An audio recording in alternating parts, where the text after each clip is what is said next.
Becoming an author really began during the pandemic when the kids were home and they were doing remote learning.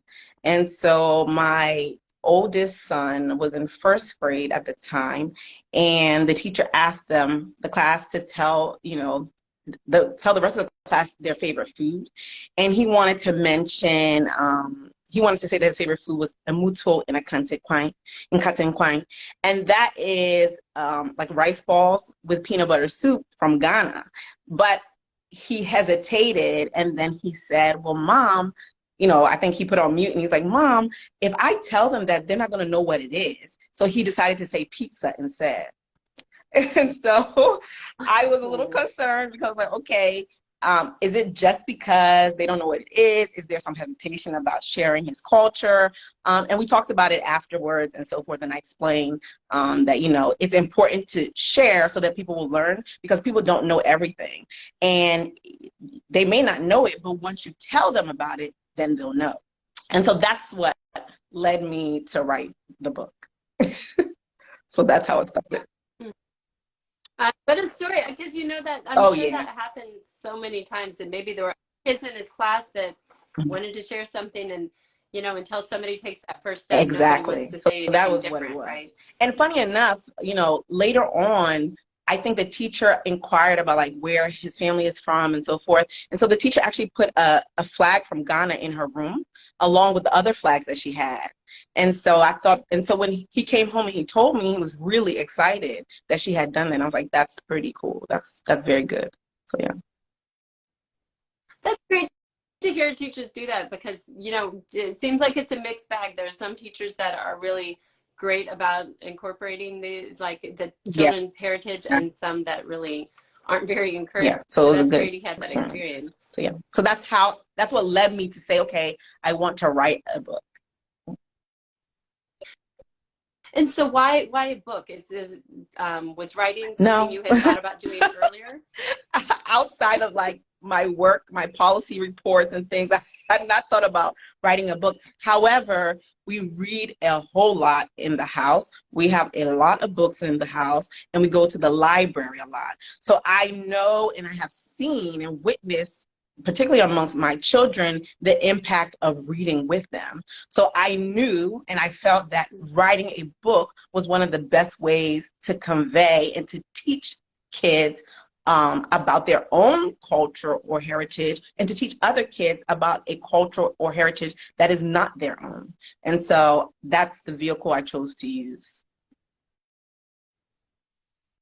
I love it. And I just want to say, we also got a comment. Someone said, books open opportunities. That's so true.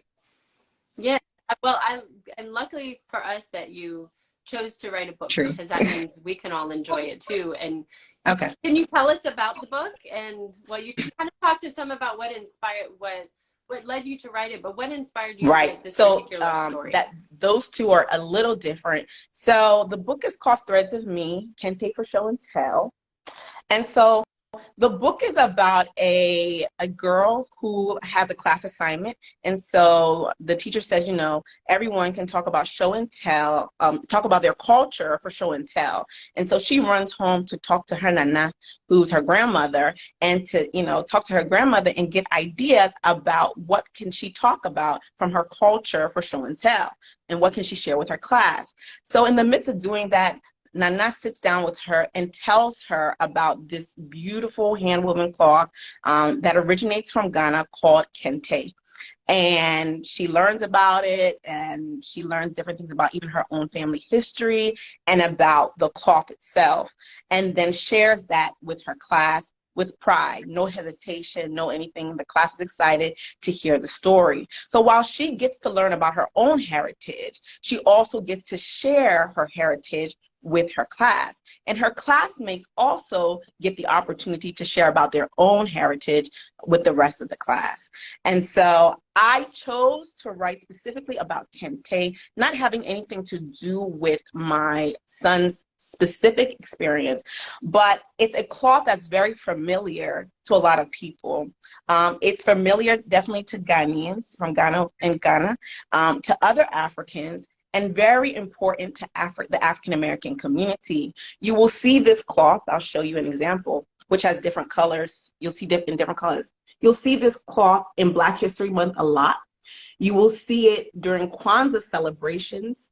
You'll see it on bags, in clothes. So you may think you've never seen it, but you've likely seen it. You've even seen it on the news several times, actually. There's been some controversy around the cloth a few years ago with Congress. So it's a very familiar cloth by sight, but not many people know the power of the cloth, like the importance of the cloth, that there's something deeper to the cloth than just the beauty. And I really felt that it was important for kids to learn that, because I know they're going to see this cloth and they're going to have, see this cloth one day. And then the reason why she shares it with her classmates and the reason why her grandmother shares that story with her has to do specifically with my son's experience and just wanting children to take pride, no matter where they come from, in who they are, their heritage, and being willing to share that with others so others can learn about them. And so that's what led me to write the story. I love that. What a beautiful story. And especially, like you said, so many of us, we've seen Kente cloth. Like you said, a lot of people may not even realize that that's what it was. But even those of us who know what Kente cloth is and seen it, we don't really know the full story behind it and what the significance is. So I love that you chose that as the subject, and also that you've taken it beyond just one child learning, and then, like you said, then she goes and shares with her class, and that helps them feel confident to share their cultures. It's like this ripple effect that it has on her whole, like her little community. So that's the story. Nice. Well, now, you say you're on a mission to enrich children's literature with books that celebrate and educate children about diverse cultures around the world. So where does that passion come from, and why are diverse books so important? I was, born and raised in the U.S. to... Oh, I'm sorry. There are a few messages saying that there's no sound. Are we having trouble with the sound? Can somebody else let me know if they can hear this? Or I don't know if it's an individual connection or if something on our end. Can anybody else let me know? If not, then I'll just... So everybody else can hear? Continue. Oh, you got it, okay. Oh, okay. Okay. Yes, Sorry, so, ahead, I was born and raised in the U.S., and my parents immigrated to the United States from Ghana. And my mother started taking me to Ghana very early, from the age of 4. So I think from the age of 4 to now, I don't know, I've been to Ghana, I don't know, maybe 25 times. I've worked there, I've, stayed there for long periods of time and so forth. And she also started taking me to Europe as well to visit our family around the age of 5. So my global experiences through travel began quite early, and that influenced my career. I have a career of 15 years worth in global health, which is basically working with governments and nonprofit agencies to address complex health issues such as cervical and breast cancer and so forth. So that has taken me to Asia, to different countries in sub-Saharan Africa, to Australia, to Europe, to the Caribbean, to Latin America. So I have been to different places, and I just see the beauty of the world beyond the world that I live in and that I know. And I have come to realize that a lot of children don't get that, not just through travel, but at all. I feel that the global education is quite limited here. Even what we see on TV and even a lot of the books we read are very targeted towards specific places. Like you'll see a lot of books about Tokyo and Paris. You may get a book that will talk about Egypt as a country. There's a few places that we always know. We hear the UK, we know these places, but there are other places that we never hear of. How many people have heard of Mauritius, Madagascar, maybe because of the movie, Seychelles, so there are places, Croatia, Macedonia, there are places that kids and adults have never heard of. And so I just feel that that's important. And so I think that's important. The diverse stories are important because it really opens our minds up to people and to the fact that there are people that eat differently than we do, that look differently than we do, that dance differently, dress differently, do things differently. And I think that that's important for acceptance and for understanding other people. And so that's why I think that diverse stories are key. I love that. And especially like you said, a lot of times when we talk about global stories, they really are just from a few places. And there are a lot of countries that if you try to find children's books about those countries, it's almost impossible to find. Or if you do, it's usually a folktale. You don't have any modern. Yes. So children, I think, but I have seen a few shows that I'm like, oh, they're talking about all these different countries that like my children, I'll see that a few shows that my children watch that are like global shows that I'll kind of research and kind of pick out, and I'll hear different countries. I'm like, okay, things are changing. They are changing, but very slowly. But you see, like if you ask a child today to name, 10 countries in Africa, or even adults, there'll be challenges. If you ask them to name 10 countries in Europe, you may get it, but you may get the same countries: Denmark, Iceland, UK. That's what you're going to get.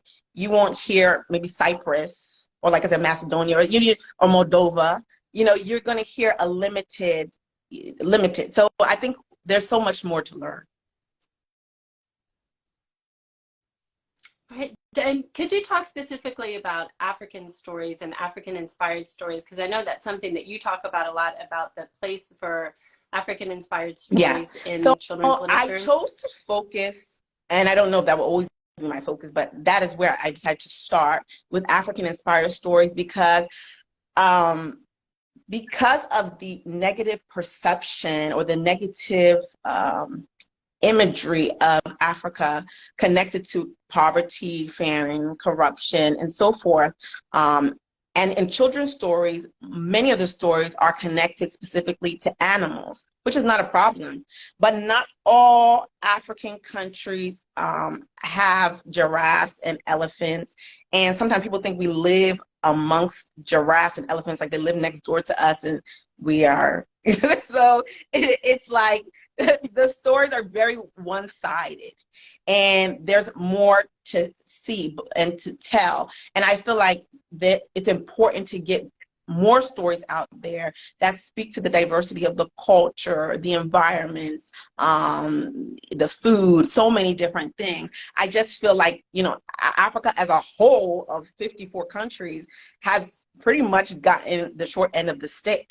And the stories have been quite one-sided. And I want children to learn more. The truth of the matter is that a lot of children of African descent don't want to be connected to their African heritage or culture, no matter how far removed or close they are, because of that negative perception. And others don't really want to learn or know sometimes much about it because they think they've seen everything already, and there's not too much that's good. On Instagram, you will see, I see so many things, even myself, I've traveled a lot and I'm like, whoa, there's so many things I learn on Instagram because the people that live there often are telling you the story or showing you something, or people are visiting. And that's key. But how many kids, I don't really want my kids on Instagram. So how many kids are, tapping into Instagram? They're tapping into books, they're tapping into TV shows and things of that nature. So I want to see more diversity globally and in terms of Africa in that arena. And that's why I chose to focus on African-inspired stories. We just had a comment here from a teacher saying that when she was teaching about the Maasai, it was difficult to find resources for her third.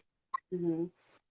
And I was wondering too, like you said, you were talking about how if there are books about Africa, they tend to be about certain places, like maybe Egypt, and usually ancient Egypt, or places like that. Do you also feel like it's difficult to find own voices books because, books that are actually written by somebody African descent? Because I remember a long time ago, I was putting together a book list about, I think it was about like Mali and Burkina Faso. And I couldn't even just do one book about Mali. I had to combine like a few different countries to try and find books.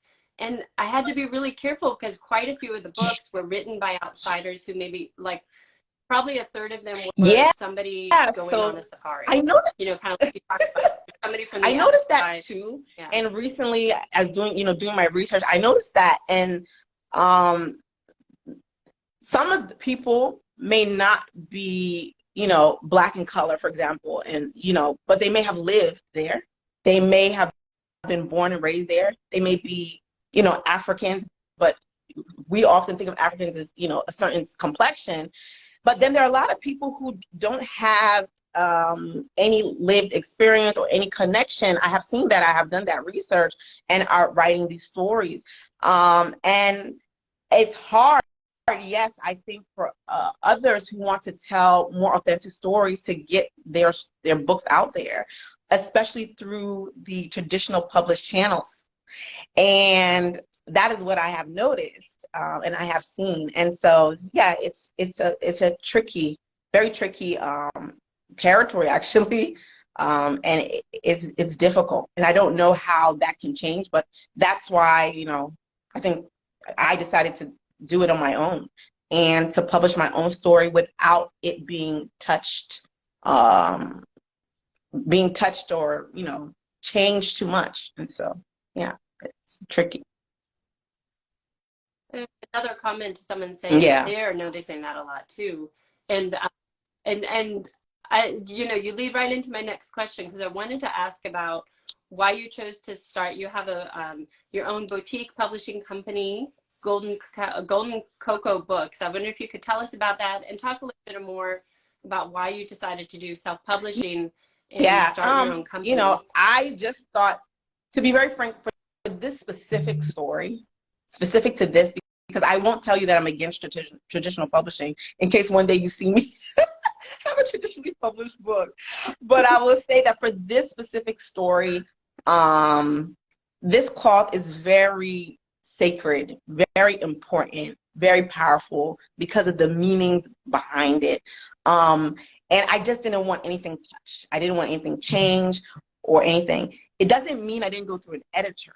Of course, I went through an editor, a professional editor, to go through the book to tell me how the story could be strengthened, how, to point out grammatical errors. But the gist of the story, I didn't want that changed. I didn't want that touch at all. I wanted to use an illustrator specifically for this book that was on the continent, African. And the reason I chose to do that is because I feel that there is this stereotype about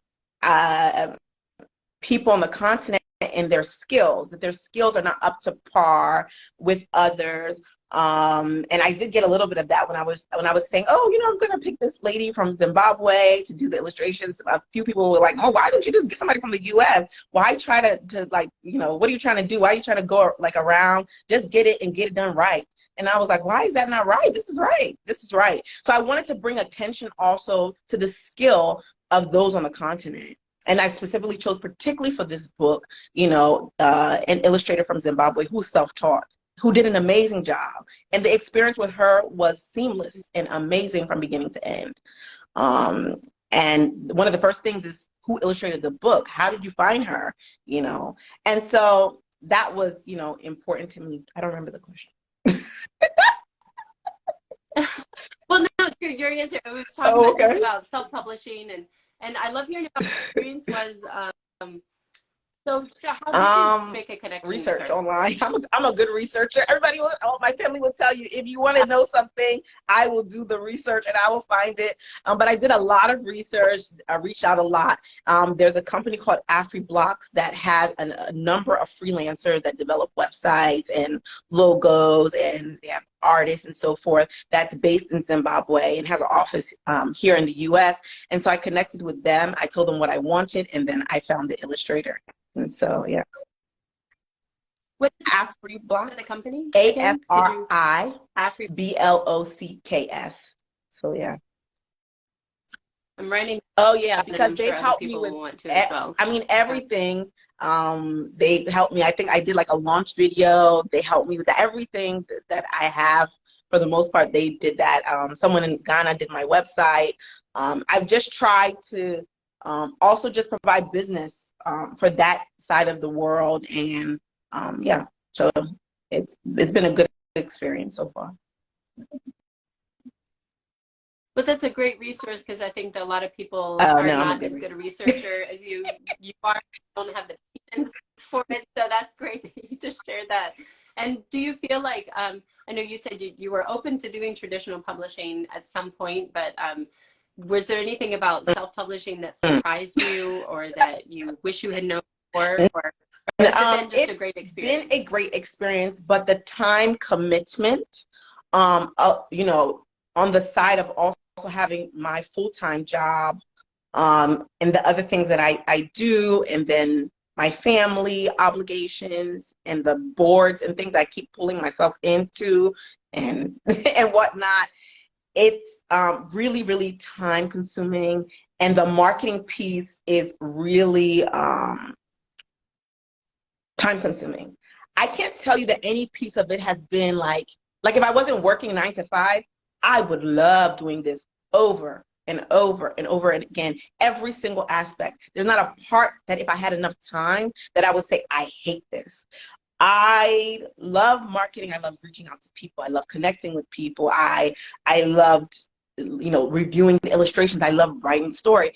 But the time is what I'm trying to figure out, how to produce more time, how to get more time is the struggle. So for me, that has been the challenge. And, you know. Well, if you figure out how to get more time, I'll let you know. And let the rest of us know. I'll let you know if I ever find out. If anybody else who knows, let me know if you find out. Yeah, please. Yeah, leave it in the comments if you have results that you can share with us. So I'm just looking at the time, because I want to be respectful of your time. And I know that this book just came out, I think, in October, right? Yep. Just a few months ago. November. So do you have anything else in the works? So I'm writing another, I've written another book. It's in its draft phase, so it hasn't gone through, like, there have been no beta readers or editing, because I just haven't had the time. Because I'm focused on pushing Threads of Me out. I'm focused on having, you know, getting school visits, connecting with museums, because a lot of museums have Kente in their museums or have African art. You know, I'm looking at, you know, I just got the opportunity to have the book in Ghana. I've seen some Australian bookstores also picking it up, in the UK and Canada. So I'm trying to get global distribution of this book so people will know more about Kente and be able to just have, you know, have a little piece of African culture, you know, in their bookstores, in their homes, and in their schools. But yes, I do have this second and even a third book, but both of those are in the draft phase. And are they? Yes, they will be picture books. But, you know, I've been thinking a lot about books for older kids, because my child is 7, but he's a bit of an advanced reader. And so I've been thinking about that, but I just don't even know where to start. So I'm just going to, like, table that and then just focus on the picture books for now. Yeah, I have an idea, like I have a series idea, but I don't even know where to begin, where to start. So I'm just going to just table it and just focus. So, yeah. Yeah. Well, that's exciting. Thank you so much for coming and joining.